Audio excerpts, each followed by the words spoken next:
সম্মানিত ভিউয়ার্স, আমরা হেয়ার টপটা কিভাবে ব্যবহার করব এটা ব্যবহার বিধিটা আমরা দেখিয়ে দিচ্ছি একটু। আমাদের এক ভাই আসলে একটা হেয়ার টপ ব্যবহার করছেন, এটা ওনার হেয়ার টপটা ব্যবহারটা কিভাবে হবে একটু আমরা দেখিয়ে দিচ্ছি।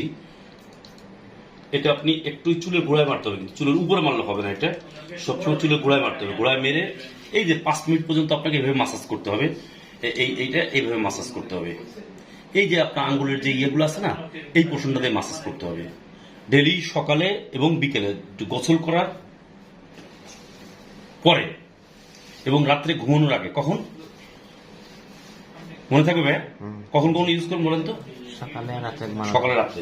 এটা কন্টিনিউ যদি আপনি 6 মান্থ ইউজ করেন, আপনার যতগুলো চুল গেছিল, যতগুলো চুল চলে গেছে সবগুলো চুল আসবে, কিন্তু 100% চলে আসবে। কিন্তু আপনি এটা যত বেশি ইউজ করবেন তত বেশি ভালো থাকবে। চুলের গোড়ায়, কিন্তু চুলের আগায় না। কিন্তু আমি দেবো একটা জিনিস খেয়াল রাখতে হবে, এই মাথা এইভাবে রাখতে হবে, কিন্তু সবসময় রাখবেন